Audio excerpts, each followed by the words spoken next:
The rain had been falling since early morning. The kind of cold, gray drizzle that soaks through a coat before a person even realizes it. David Carter stood alone in the parking lot outside the Riverside County Courthouse, one hand gripping the handle of a battered suitcase, the other hanging loose at his side. He didn't reach for an umbrella. He didn't have one. He stood there in the wet, watching water pool in the cracks of the asphalt, and he did not move. There was nowhere to go. After 2 years of legal warfare, after selling his truck and cashing out his retirement savings, and watching his name dragged through paperwork he hadn't understood until it was too late, David Carter had walked out of the final hearing with exactly what the judge had awarded him: almost nothing. The house was gone. The business was gone. 42 years old. And he was standing in a parking lot in the rain, holding everything he owned in one hand. He had believed, with the kind of stubborn and possibly foolish conviction that defines a certain type of man, that his marriage was solid. 15 years. A daughter named Emma, who was 9 years old, and who still called him on the phone every night before bed, even though the custody arrangement said she only had to do it twice a week. He had poured everything into that marriage: his time, his savings, the company he had spent 6 years building from nothing but a desk in his spare bedroom, and a list of contractor contacts from his 20s. Carter Construction Consulting had never been glamorous, but it had been his. He had helped small developers navigate permits and zoning laws and building codes in 3 counties. He had been good at it. Then the divorce started, and his ex-wife's attorneys, a firm with 3 floors of downtown office space and a waiting list of corporate clients, began dismantling everything he had built, piece by piece, with the calm efficiency of professionals who did this for a living. David had hired the best lawyer he could afford, then the next best. Then he had started representing himself in the final months because the money had simply run out. He had sold his car. He had sold his tools. He had moved out of the rental apartment he couldn't afford and slept on his brother's couch in Anaheim for 5 months. The final hearing had taken 6 hours. The judge had been polite and thorough and ultimately decisive. And now David Carter stood in the rain and thought, with a clarity that only arrives at the bottom of things, that his life had effectively ended. Not in the dramatic sense. He wasn't going anywhere. He would get up tomorrow and the day after that. But the version of himself he had once been, the one who owned things and planned things and believed the future was being built, that version felt permanently gone. He picked up the suitcase. He had no idea which direction to walk. His brother was 40 minutes away, and David had taken the bus to court that morning. He reached into his coat pocket for his phone to call for a ride. And that was when he heard it, a low, rhythmic thudding in the sky above him, growing louder with the kind of deliberate speed that makes people stop and look up. Everyone in the parking lot did. A helicopter was descending. Not the kind used by news stations or traffic reporters. This was something else entirely. A large, matte black aircraft with no visible markings, moving with the practiced ease of a machine that had landed in difficult places many times before. It dropped toward the far end of the parking lot, and the downwash from its rotors flattened the rain sideways and sent a ripple across every puddle within 200 feet. David stared at it the way everyone else did, with the detached, slightly numb curiosity of a man whose capacity for surprise had been largely exhausted by the events of the preceding 2 years. The helicopter touched down. The rotors slowed, but did not stop. And David told himself, rationally, that this had nothing to do with him. He was wrong about that. He would understand exactly how wrong in about 4 minutes. 3 men stepped out of the helicopter, first broad-shouldered, wearing dark clothing, scanning the parking lot with the practiced alertness of people who are paid specifically to look for threats. Security, clearly. Professional, clearly. David watched them the way a person watches something interesting happen at a distance, something that belongs to someone else's story. Then the 4th figure stepped down from the aircraft, and something about the way she moved made the small crowd that had gathered near the courthouse steps go quiet in that particular way that happens when a room or a parking lot suddenly understands it is in the presence of someone significant. She was a woman, perhaps 40 or 41, dressed in a charcoal gray coat that was understated enough to look expensive without trying. Her hair was dark and pulled back simply. She wore no visible jewelry except a single watch on her left wrist.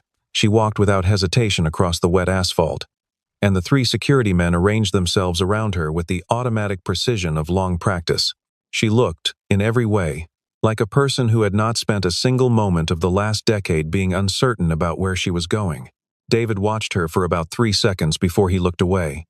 He was searching his pocket for his phone again. He was thinking about his brother and whether Marcus would be awake yet, and whether he could borrow $20 for a bus ride, because he wasn't entirely sure he had exact change.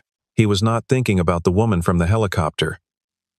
He was thinking about a bus, and then one of the security men was standing 6 feet in front of him, and the woman in the charcoal coat was standing beside the security man, and she was looking directly at David with an expression that he would later struggle to describe, not warm, exactly, not cold, somewhere in between, a person who had made a decision and was now simply executing it.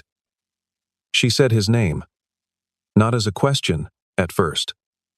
More like a confirmation of something she already knew. David Carter. He looked up. He looked around, briefly, with the instinct of a man who assumes someone with a helicopter is not talking to him. There was no one else nearby. She said it again, and this time it curved slightly at the end. Just enough to become a question. David Carter? He said yes. He said it the way a person says yes when they're not entirely sure what they're agreeing to. She studied him for a moment, not unkindly, with the directness of someone who does not have time for social padding, but who is also, in some way that David could not yet identify, genuinely affected by what she is seeing. She said, "I've been looking for you for a very long time." David Carter, standing in the rain with a wet coat and $41 in his checking account and a suitcase he had owned since college, had absolutely no idea what to say to that. He assumed, in those first strange seconds, that there had been a mistake. The kind of clerical error that happens in large institutions, a misidentification, a wrong name pulled from the wrong file. He almost said so. He almost said, "Look, I think you might be looking for someone else," because the alternative, the possibility that a woman who arrived in a private helicopter had been specifically searching for him, was so far outside the range of things David Carter currently believed about his life that his brain simply declined to process it. He started to explain that he was probably not whoever she was looking for. The woman interrupted him, not rudely, but with the clean efficiency of someone who has anticipated every version of this conversation. She introduced herself. Her name was Victoria Hayes. She said it the way a person says something they have said 10,000 times, and no longer need to perform flatly, factually, without flourish. David Carter knew the name. Almost everyone in the country knew the name, or at least anyone who had ever read a business publication or caught a news segment in the last several years. Victoria Hayes was the founder and chief executive of Hayes Technologies, a firm that had started in enterprise software and expanded, through a combination of acquisitions and original development, into logistics, infrastructure management, and more recently, renewable energy systems. She was, by most estimates, worth somewhere north of $4 billion. She had been on the cover of at least 3 national magazines that David could vaguely recall seeing in waiting rooms over the years. She was, by any reasonable measure, one of the most successful businesswomen in the country, and she was standing in front of David Carter in a parking lot in Riverside County in the rain, telling him she had been looking for him. David said nothing. He was aware that his mouth was slightly open. Victoria Hayes looked at him with that same contained, difficult-to-read expression. And she said, "Do you remember a letter you wrote about 13 years ago?" David thought. He had written many letters over the years. He had written proposals and follow-ups and business correspondence, and for a period in his early 30s, he had participated in an online mentorship program for small business owners. He had answered questions on forums. He had sent feedback to people who posted about their companies and asked for input. He had done it because he had once needed help and no one had offered it, and because it cost him nothing but an hour of time, and he had believed, perhaps naively, that words could occasionally matter to a stranger. He thought about all of this. He could not identify a specific letter. He said, "Honestly, no, I don't." Victoria Hayes said, "I do." She said it quietly. She said it in a way that made it clear she was not speaking casually, that this was a thing she had carried for a long time and had thought about many times in the intervening years. She said, "I remember every word of it." He needed her to say more. He stood there in the wet and waited. And Victoria Hayes, who was? David was slowly registering. One of the most powerful people he had ever been in close proximity to, which admittedly was not a long list, began to speak. She told him to go back 13 years. Not in those words, exactly, but that was the direction her voice went backward, into a past that David did not share, but that she clearly carried with her the way people carry old injuries, not painfully, exactly, but with the permanent awareness of something that changed the shape of everything that came after. 13 years ago, Victoria Hayes was not Victoria Hayes in the way the world now knew her. She was a 30-year-old woman with a company she had founded at 27, a company that made software tools for mid-size logistics firms. And the company was, to put it plainly, dying. Not dramatically, not in a single catastrophic moment.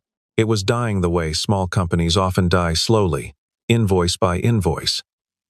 In the gap between what the product could do and what the market was willing to pay for it, in the erosion of confidence that happens when investors stop returning calls and employees start updating their resumes, and the person sitting at the top of the org chart, which in this case was a 30-year-old woman, working from a converted loft in Phoenix, begins to wonder whether she was wrong about everything.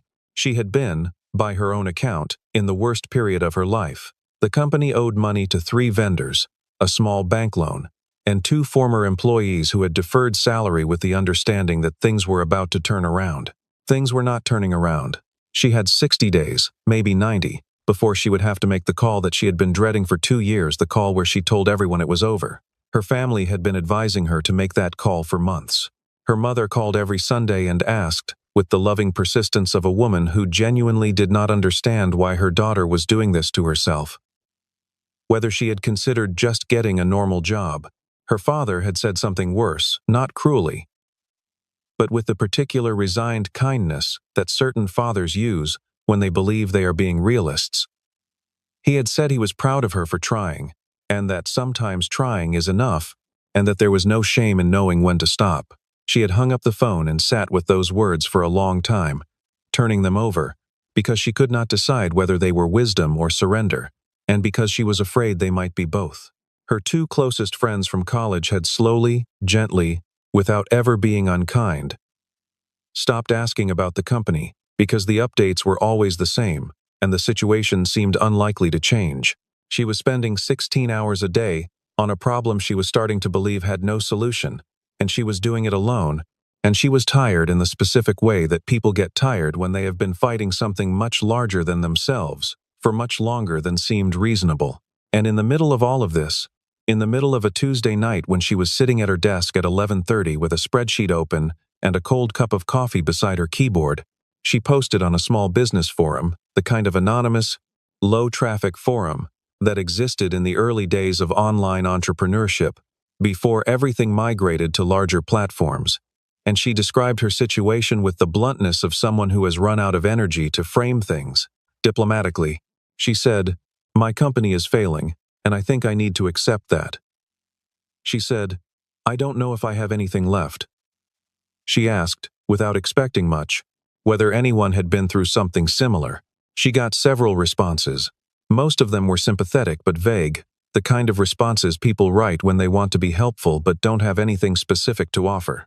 A few people suggested she look into small business grants. One person told her a story about their own failed company, in a way that was intended to be encouraging but mostly just confirmed that failure was the most likely outcome. And then, 2 days later, she received a private message from a user she had never interacted with before.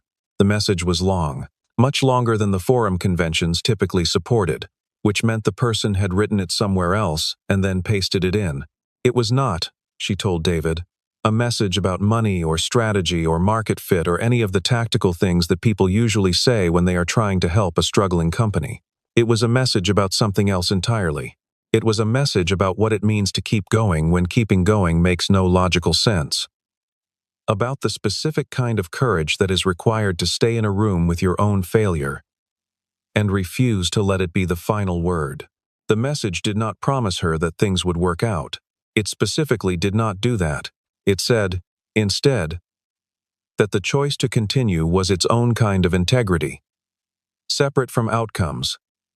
separate from whether the company lived or died, and that a person who kept going in the dark, not because they were certain of the light, but because they refused to accept the dark as permanent, was the kind of person who eventually built things that mattered. The message was signed with a screen name that linked, when she clicked it, to a profile that gave a first name only, David. Victoria paused there, in the parking lot. The rain was easing slightly. One of the security men had moved to stand closer, quietly, with the practiced invisibility of good security detail, holding an umbrella at a discreet angle that caught some of the drizzle without making an event of it. David Carter stood very still. Something was beginning to take shape in his memory, not a specific letter, not specific words, but a sense of a thing he had done once, a late night, a long message to a stranger, whose situation had seemed genuinely desperate in the particular way that deserves a real response, rather than a quick one. He had done things like that. In those years, he had believed in the value of it. He wasn't sure, standing in the parking lot in his wet coat, that he still believed in very much, but he had believed in that. Victoria looked at him and said, "You wrote that letter. You were the person called David on that forum. I know it was you, because I had someone trace the account 18 months ago. And your name and your email were attached to it." She said, "You didn't ask for anything in return. You didn't follow up. You didn't ask whether it had helped. You just wrote it and disappeared."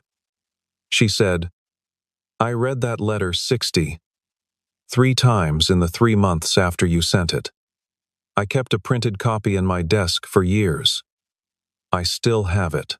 David Carter looked at this woman, this person who had arrived in a helicopter, and who was worth more money than he could meaningfully imagine, and who was standing in a wet parking lot in Riverside County, telling him that something he had done at his desk on a Tuesday night in his early 30s had mattered to her in a way that had lasted over a decade, and he didn't know what to say. He was not a man who was, at this particular moment in his life, accustomed to mattering to anyone very much. The year Victoria decided not to quit was the worst year of her professional life, and also, she would come to understand, the most important one. She did not make the call. She did not tell the vendors and the bank and the deferred salary employees that it was over.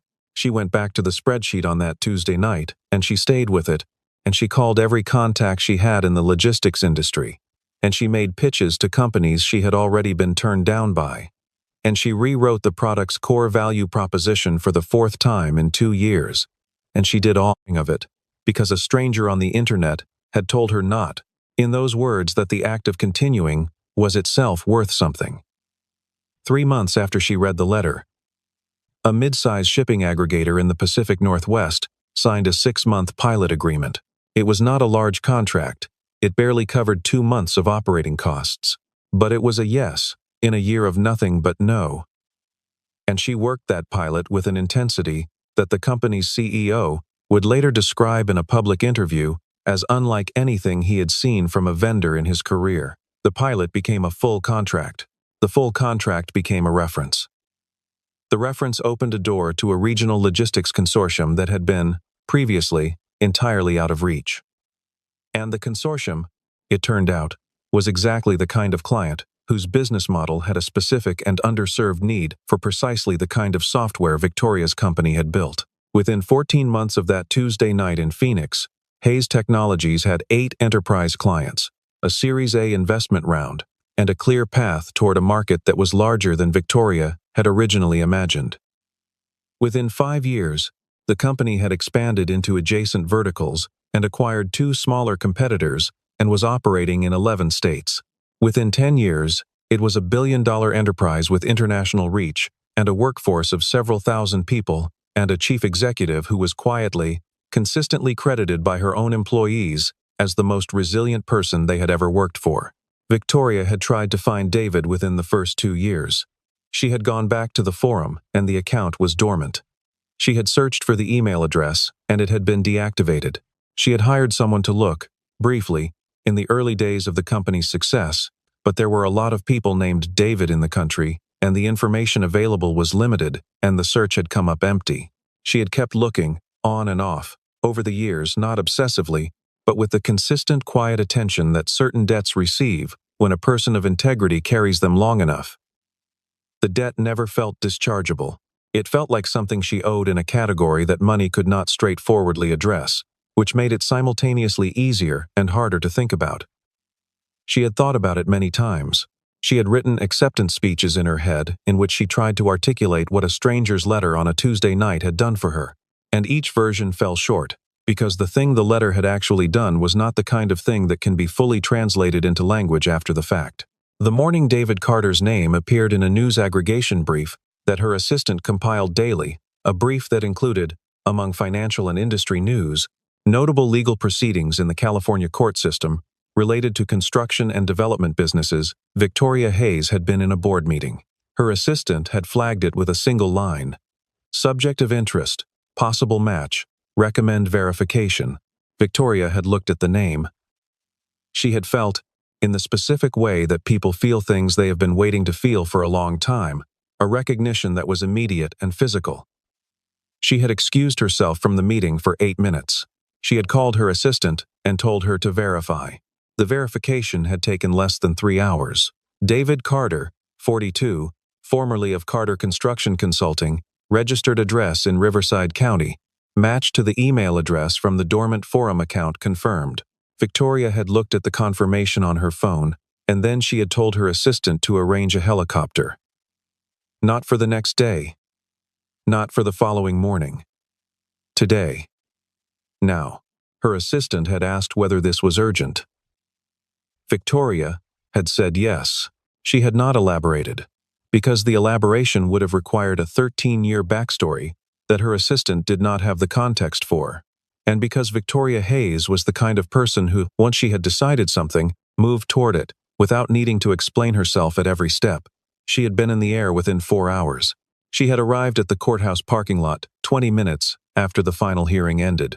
She had, in other words, shown up at the precise moment when David Carter was at the lowest point he had reached in his adult life, which was either remarkable timing or the most straightforward thing in the world, depending on how you thought about the way things happen. David was quiet for a long time after she finished. The rain had mostly stopped. He was aware of the suitcase handle in his hand. He was aware of feeling, simultaneously, deeply moved and deeply embarrassed, which is a specific combination of feelings that belongs to the experience of being seen in a moment of visible failure by someone you had never expected to encounter. He said, slowly, "I don't understand why you're here." Victoria looked at him with that direct, uncomplicated gaze. She said, "Because I owe you something, and I have never been comfortable with debts." He had been expecting an envelope, or a check, or possibly a bank transfer number written on a card. Some form of financial expression of gratitude that he could process and deposit and feel strange about for several months before eventually accepting as a net positive on his balance sheet. He was not expecting what Victoria Hayes actually said. She stood in the parking lot with her hands in the pockets of her charcoal coat, and she said, "I'm not here to give you money." David looked at her. She continued, "If I handed you a check, I would be giving you something. What I actually want to do is something different." She said she needed a head of strategic advisory for a division of Hayes Technologies that was in the early stages of expanding into public infrastructure consulting. She said the role required someone with specific knowledge of construction permitting, zoning regulations, and county-level development processes in California and the Southwest. She said it also required, and this was the part she delivered with a particular deliberateness, someone whose judgment she trusted. Not trusted based on a resume. Trusted based on evidence of character. She said, "The people I have brought into senior roles based on credentials alone have given me mixed results. The people I have brought in based on character have consistently surprised me." She said, "You have a specific skill set I need, and I have 13 years of evidence that you are the kind of person who helps someone when there is nothing in it for you. In my experience, that is rarer than any credential." The compensation she described was significant, a base salary that was, by itself, more than David had ever earned in a single year, equity participation in the infrastructure division, contingent on performance benchmarks, with a vesting schedule that was, if the division performed as projected, worth considerably more than the salary. Benefits, of course, an office in the Los Angeles headquarters, a team of 4 to start, with expansion budgeted for year 2. She said all of this in the measured tone of someone presenting a business proposal, which is exactly what it was, and she watched David's face as she spoke with the attentiveness of a person who is good at reading rooms and people, and who understands that the response she was about to receive would tell her something important about whether her assessment had been correct. David Carter stood there with his suitcase and his wet coat and his $41, and he listened to all of it, and when she finished, he said, "You need to give me a minute." She said, "Take as long as you need." He turned slightly away and looked at the middle distance and tried to locate, somewhere inside himself, the capacity for a rational decision. The thing he was fighting was not the offer. The offer was, objectively, extraordinary. The thing he was fighting was the version of himself that had spent the last 2 years accumulating evidence that he was not someone things worked out for. That version of himself was fairly entrenched. It had been built, brick by brick, out of court dates and financial statements and moments of looking at his phone and seeing Emma's name and knowing that the custody arrangement was a document someone else had written about his own daughter in language he had barely been able to afford to contest. That version of himself had made a kind of bitter peace with smallness. It had decided that the correct posture for a 42-year-old man who had lost everything was to expect nothing, to plan for nothing, to protect against the possibility of being disappointed again by not wanting anything large enough to be disappointed by. He had told himself this was pragmatism. He had told himself this was maturity. He recognized now, standing in the parking lot with Victoria Hayes, watching him from 2 feet away with that steady, patient expression, that it was neither of those things. It was fear, the specific fear of a person who has been proven wrong about something they trusted, absolutely the fear not of the next failure, but of the next hope, because hope is what made the last failure unbearable. He knew this about himself. He had known it for months, in the abstract, in the dim way that people know things about themselves that they are not ready to act on. Standing there, he felt it concretely, for the first time, as something he could name and hold at arm's length and look at directly. David Carter also knew, standing in that parking lot, that it was not the truest version of who he was, because the truest version was the one who sat down at a desk on a Tuesday night and wrote a long letter to a stranger because the stranger's situation called for a real response, and he was capable of giving one. Victoria Hayes, who had been watching him without speaking, said, "Can I tell you something?" He turned back to her. She said, "When I read your letter 13 years ago, I was not in a position to believe that things could turn around. I had run out of logical reasons to continue. What you gave me wasn't logic. It was a different kind of argument." She paused. "You said that what a person chooses to do when the situation is worst is the most accurate measure of who they are. That the person who keeps going in the dark is the person who can be trusted with light." David didn't remember writing those words specifically, but they sounded like something he would have written. They sounded like something he had believed once, and had perhaps stopped believing recently, and was now encountering again in the strange mirror of someone else's memory of him. Victoria said, "The money can be rebuilt. The company can be rebuilt. None of that is the hard part," she said. "The hard part is what you're doing right now, deciding who you are when everything that defined you externally is gone." She said it without drama, as a simple observation, as the kind of thing that a person says when they are telling the truth because they have no reason to do otherwise. David Carter looked at her for a long moment. He thought about Emma, who called every night before bed. He thought about Carter Construction Consulting, which had been small but had been his, and which had helped people navigate complicated systems, and which had, in its modest way, worked. He thought about the Tuesday night in his early 30s when he had sat down and written to a stranger, because the stranger's situation seemed to call for something real, and he had been capable of providing it. He thought about the kind of man he had believed himself to be, before the last 2 years had done their work on him. And then he made a decision. He said yes. He said it quietly, without theater, the way a man says yes when he means it and doesn't need to perform the meaning. Victoria Hayes nodded once. She did not smile immediately. She simply nodded, as if this was the confirmation she had expected and had already begun to plan around. Then she extended her hand, and David shook it. And there, in the wet parking lot, outside the Riverside County Courthouse, Something that had been 13 years in the making concluded its first chapter and began its second. The months that followed were not uncomplicated.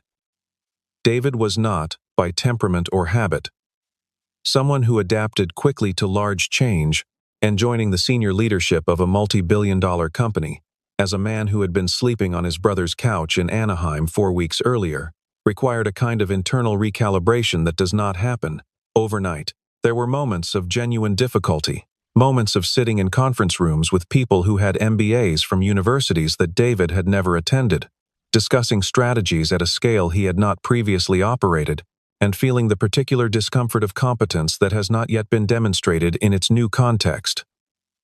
There were days when the imposter sensation was loud. He acknowledged it, and then he did the work anyway, because that was what he had always done.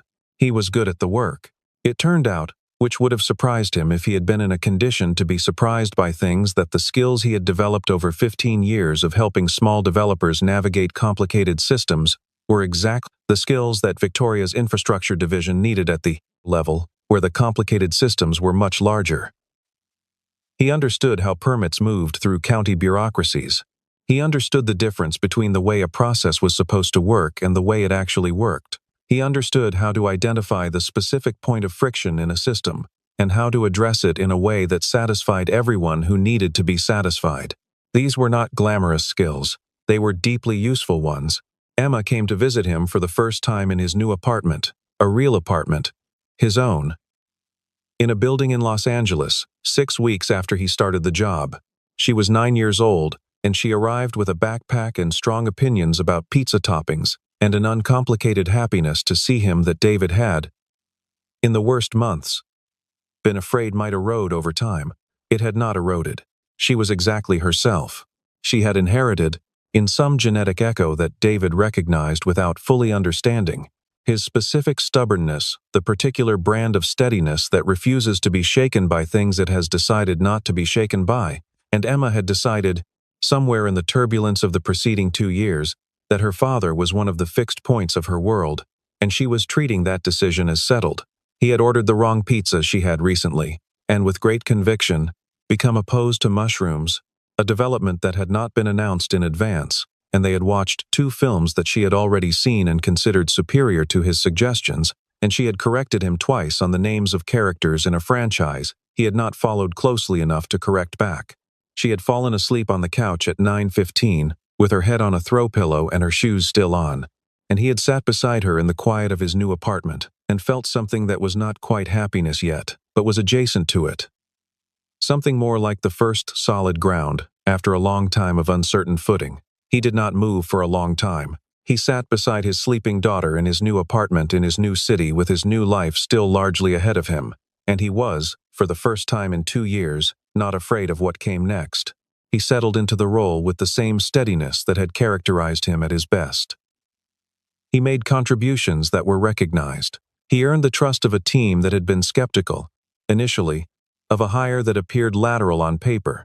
He learned things he had not expected to learn, and applied things he had not expected to be applicable, and discovered, as people sometimes discover when circumstances force them into new territory, that the range of what he was capable of was larger than the story he had been telling himself during the hard years. And through all of it, he worked alongside Victoria Hayes, who was, up close, largely as she appeared from a distance, direct, decisive, and intensely focused, but also, in the specific way that proximity reveals, something more.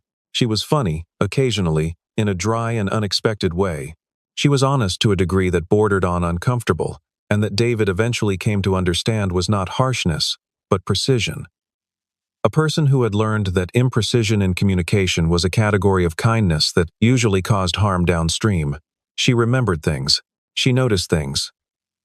She was, in the full picture, someone who had built something large, not despite who she was, but because of it.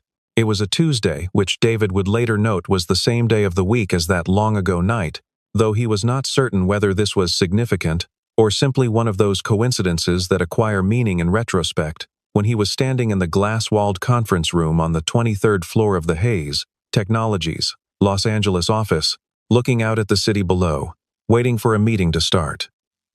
The afternoon light was coming in at a low angle, the particular amber quality that Los Angeles produces in the hours before evening when the air is clear, which it was not always. The city spread in every direction, apartment buildings and highway interchanges and green patches of park and the distant shimmer of the ocean on clear days, all of it indifferent to any individual story in the way that large cities are, which David had come to find less oppressive and more clarifying than he once had. The city does not keep score. The city does not remember who you were last year. The city is simply there. And you are either building something inside it, or you are not. And that is the only question it ever asks. He had been thinking about something Victoria had said in an executive briefing that morning, a comment about the importance of building systems that acknowledge the people inside them, that treated the human element as a feature rather than a variable to be managed. He had been thinking that he agreed with this, that it matched something he had believed for a long time and had lost track of in the hard years, and that the act of working alongside a person who expressed it clearly had been, in some way he couldn't entirely articulate, a kind of restoration. Victoria appeared at the door of the conference room. She was early for the meeting, which was not unusual for her. She came to stand beside him at the window, and they both looked out at the city for a moment without speaking. Then she said, "When you wrote that letter, what were you thinking about?"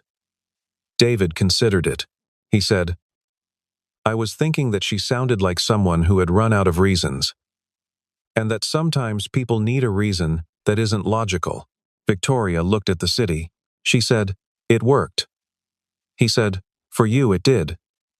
She said, "And for you writing it?" He thought about that. He thought about the man at his desk on a Tuesday night, who had nothing to gain from writing to a stranger, and who had written anyway, and about whether that man had known, at some level, that the act of choosing to be useful, when there was no reward for it, was itself a form of staying whole. He said, "I think I was trying to remember who I was." Victoria was quiet for a moment. Then she said, "There's something I've wanted to say to you since the parking lot." He waited. She said, "That day I found you when I walked across that parking lot and called your name, I was prepared for a lot of versions of how that went. I had thought about it for years, actually. What I would say, how you might respond." She said, "What I was not prepared for was finding someone who had lost everything and was still, somehow, exactly the same person who wrote that letter." She said it simply, as a report of an observed fact. David looked at the city. He said, "I wasn't sure I was." She said, "I know. That's what I mean." He thought about that for a long time afterward. He thought about it when Emma called him that night, as she did every night, to tell him about a minor injustice that had occurred at school, involving a seating chart, and a boy named Marcus, who talked too much during reading time, a crisis that David addressed with the full weight of his attention, because it was a real crisis to the person reporting it. He thought about it in the weeks that followed, when the work was hard and the learning curve was steep, and the city was loud and complicated, and his life was still, in certain ways, under reconstruction.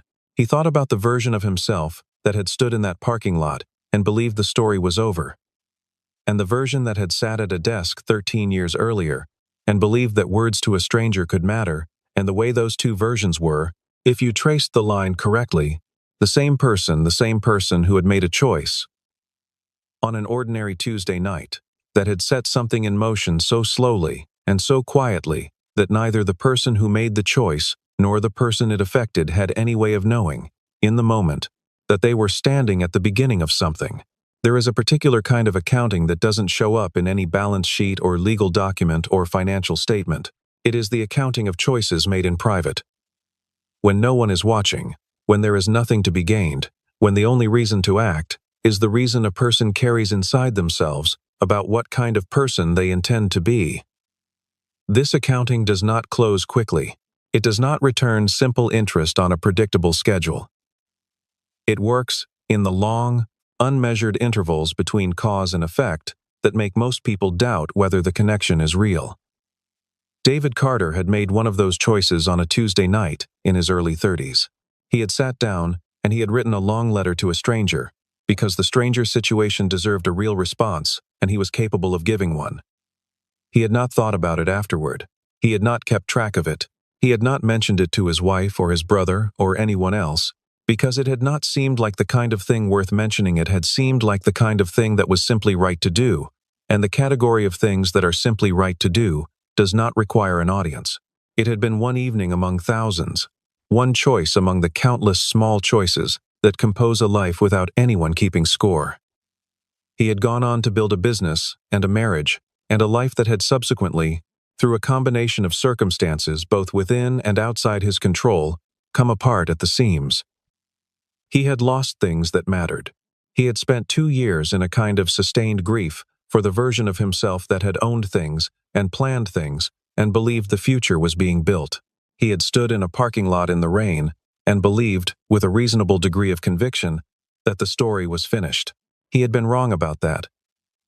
Not because the universe is governed by a simple justice in which good deeds are rewarded in proportion to their goodness. David Carter was not a man who believed in simple accounting.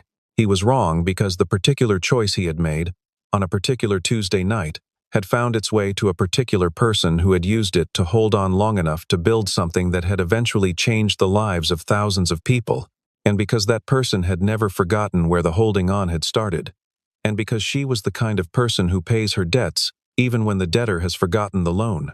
He was wrong because the man he was on that Tuesday night, the man who helped because helping was the right thing, not because it was rewarded, not because anyone was watching, was the same man who stood in the conference room window on the 23rd floor and looked out at the city and thought about what it means to stay yourself when circumstances are doing their best to convince you that you aren't worth very much. That man had not disappeared in the hard years. He had been harder to locate. But he was there. The story that David Carter told himself, in the months and years that followed, was not a story about luck or rescue or extraordinary intervention, though it contained elements of all three. It was a story about the interval between cause and effect in a life lived with integrity, about the way certain choices travel in time, quietly, invisibly, through the lives they touch and the actions they enable, until they arrive back at their origin in a form that no one could have predicted.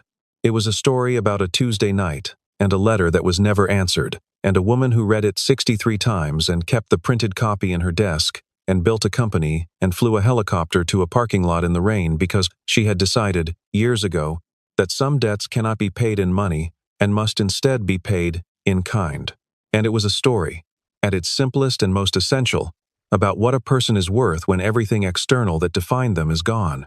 David Carter, standing in the conference room with the city below, and his daughter waiting on the phone, and his work waiting on the desk, and his life, improbably, reassembled around him. David Carter knew what he was worth. Not because Victoria Hayes had told him, because the man he had been on a Tuesday night, in the early quiet of his 30s, had already known it. The letter had been the proof. Everything else was just the proof catching up. A single act of kindness can take years to return. It does not travel in straight lines. It does not arrive on schedule. It moves through other people's lives in ways that the original actor cannot see or predict or track. And it changes things in ways that are invisible from the outside, and sometimes invisible from the inside as well, for a very long time. The interval can be embarrassingly long. Long enough that the person who made the choice stops thinking of it as a choice at all, and files it somewhere unreachable in the back of their memory, under the general category of things that were probably fine. Long enough that the recipient builds an entire life around what that choice made possible, and carries the debt across years and circumstances, and the enormous distances that life puts between people, and still does not consider it settled.